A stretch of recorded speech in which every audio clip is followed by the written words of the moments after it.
আলাইকুম। আজকে আমি নতুন একটি ভিডিও নিয়ে আসলাম। জর্জেট 4 পিস কিভাবে কাটিং করবেন এবং সেলাই করবেন, দুটো ভিডিওই আমি ইনশাআল্লাহ দেওয়ার চেষ্টা করব। তো আজকের ভিডিওতে থাকছে হচ্ছে জর্জেট 4 পিস কিভাবে একদম সহজভাবে সহজ নিয়মে কাটিং করা যায়, কোনো সমস্যা না হবে, সেটাই আজকে দেখাবো ভিডিওতে। তো প্রথমে আমি এরকম করে 4 পিসটার পার্ট বাই পার্ট খুলে নিয়েছি। এই যে এটা হচ্ছে সামনের পার্ট, এটা হচ্ছে পিছনের পার্ট, এই পিছনের পার্টটাও আমি খুলে নিয়েছি। এরপরে এটা হচ্ছে ফলসের কাপড়, ইনারের কাপড়টা এটা। তো ইনারের কাপড়টা আমি খুলে নিয়েছি। তো আমি প্রথমে হচ্ছে যে ফ্রন্ট পার্টটা, এই ফ্রন্ট পার্টটা সুন্দরভাবে একদম এই যে নেক বরাবর মিডল স্তর এরকম করে ধরে সুন্দরভাবে গলাটা আমি সেট করে, গলাটা এই যে সেট করে ভাঁজ করে নিব।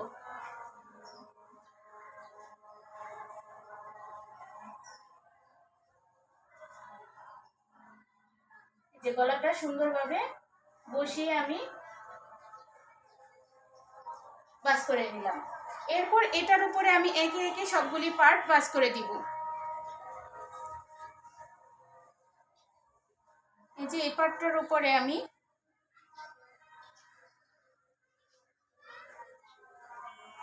ব্যাক পার্টটাও সুন্দরভাবে ভাঁজ করে এই পাশটা মিল রেখে বসিয়ে দিলাম।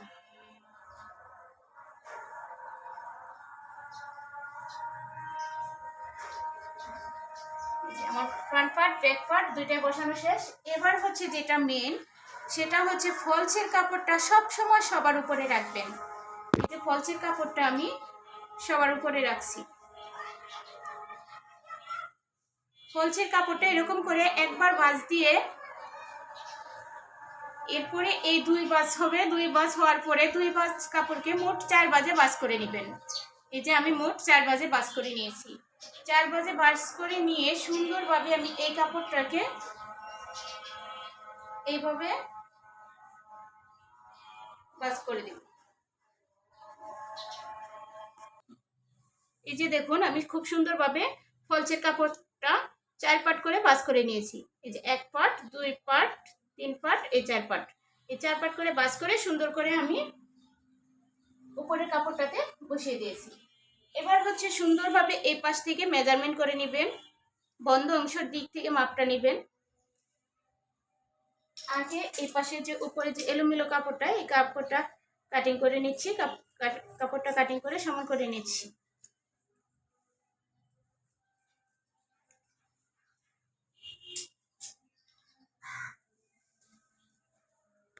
এখন আমি গলার পিছন গলাটা ছোট নিব, এর জন্য আমি 3 ইঞ্চি নিচ্ছি, 3 ইঞ্চিতে একটা মার্ক করলাম।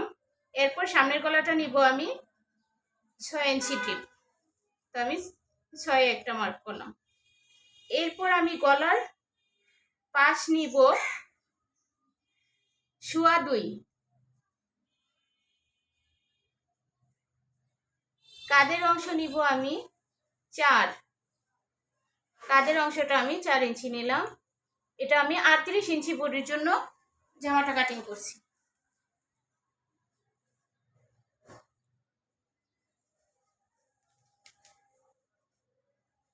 এরপর আর্মহোলে আমি 7.5 একটা মার্ক করে দিলাম, 7.5। এটা সুন্দরভাবে এরকম করে বক্স করে দিবেন। বক্স করে 1.5 থেকে 2 ইঞ্চি উপর থেকে এরকম করে একটা রাউন্ড শেপ দিয়ে দিবেন। এরপর আমি বডির মেজারমেন্ট নিয়ে নিচ্ছি। বডির মেজারমেন্ট নিলাম 38, এর জন্য নিব আমি 9.5, 4 পাটে 9.5 নিলে হয় 38। তো 38-এ একটা মার্ক করে দিলাম। এরপর এইখান থেকে ধরে আমি 13-তে একটা মার্ক করব। এই যে 13 ইঞ্চিতে একটা মার্ক করে দিলাম। ঠিক এটাকে ভাঁজ করে ধরে এইখান থেকে হচ্ছে এটার অর্ধেকে মিডলে একটা হচ্ছে মার্ক করে দিবেন। এরপর আমি এখানে কোমরের মেজারমেন্ট নিব 37 ইঞ্চি। তো 9 2 সুতা নিলে 37 আসে 4 পাটে, 9 2 সুতা, এই আমাদের এইখানে 37 মেজারমেন্ট চলে এসেছে।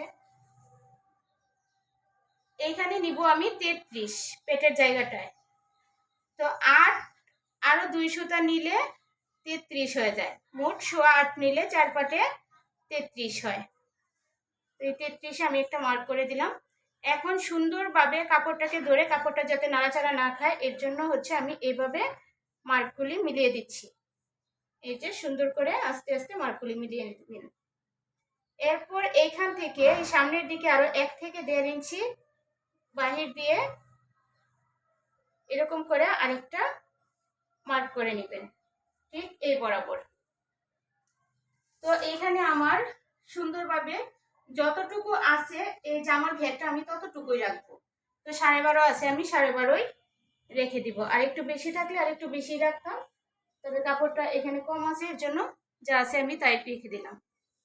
এখন সুন্দরভাবে এই মার্ক অনুযায়ী আমি কাটিং করে নিব।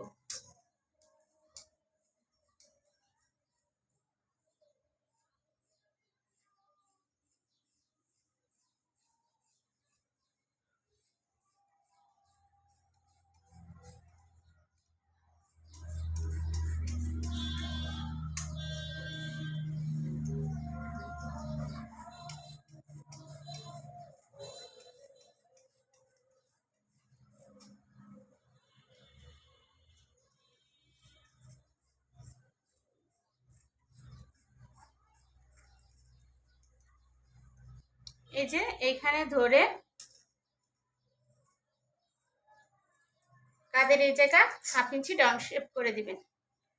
এরপরে আমি এই পার্টগুলো সুন্দরভাবে সোজা করে ধরে পিছনের গলাটা কাটিং করে নিচ্ছি। আগে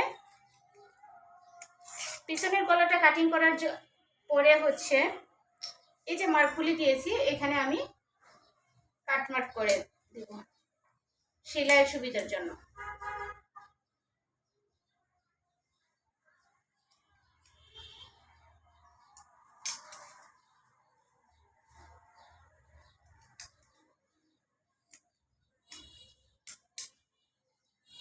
আমার সম্পূর্ণ জামাটি কাটিং করা শেষ। এখন হচ্ছে উপর থেকে এই পাটটা নিয়ে ভিতরে পাটটা সরিয়ে দেবো। এই যে ভিতরে পাটটা সরিয়ে দেবো। এখন আমি সামনের গলার কাটিং করে নেব।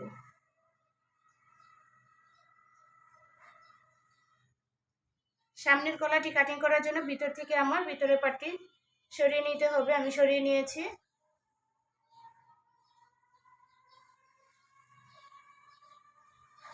জামার সামনের পাটটি এভাবে ধরে বাঁশ দিয়ে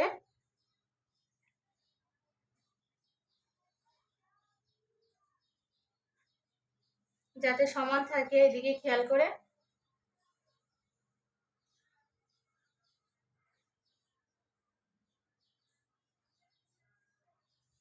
এখন এই অংশটি কাটিং করে দিবেন। এখানে আমি 3 নিয়েছিলাম, আর 3 এখানে নিয়ে সামনের পাটটি সুন্দর করে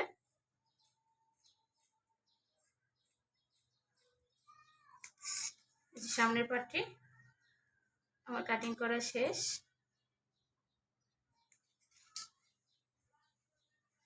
এখন আমি এটা রেখে দিব। এখন হাতার মেজারমেন্ট করব।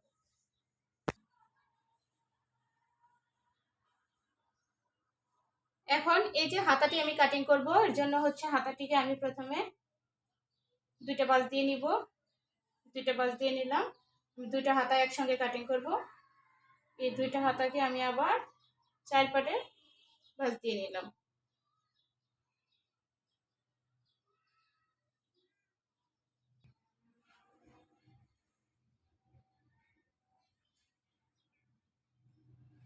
তো এই যে আমি হাতার একটা বাঁশ দিয়ে নিয়েছি।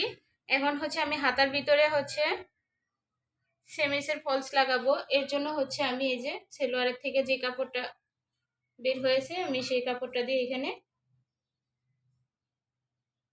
হাতার জন্য নিয়ে নিলাম।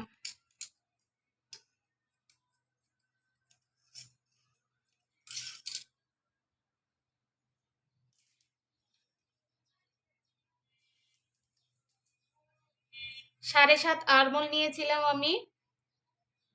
আরমোল থেকে সব সময় 1.5 থেকে 2 ইঞ্চি বেশি নেবেন হাতার কাপড়টি। তো আমি 2 ইঞ্চি কাপড় যেহেতু আছে আমি 2 ইঞ্চি কাপড় বেশি নিলাম।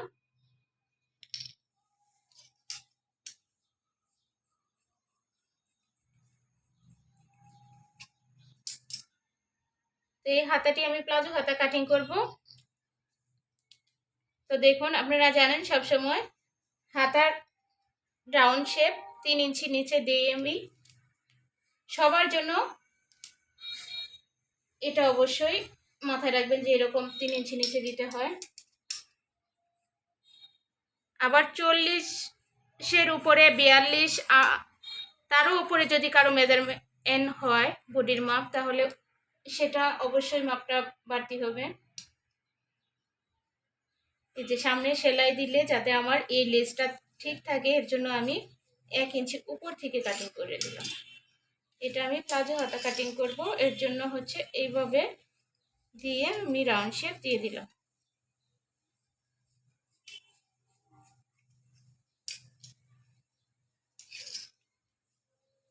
এই যে আমার হাতাটি কাটিং করা শেষ। ভিডিওটি কার কার কাছে ভালো লাগলো, যদি এই ভিডিওটির সেলাই দেখতে চান আপনারা প্লিজ চ্যানেলটি সাবস্ক্রাইব করে রাখবেন, যাতে আমি সেলাইয়ের ভিডিওটি ছাড়ার সাথে সাথে আপনাদের কাছে চলে যায়। ধন্যবাদ সবাইকে।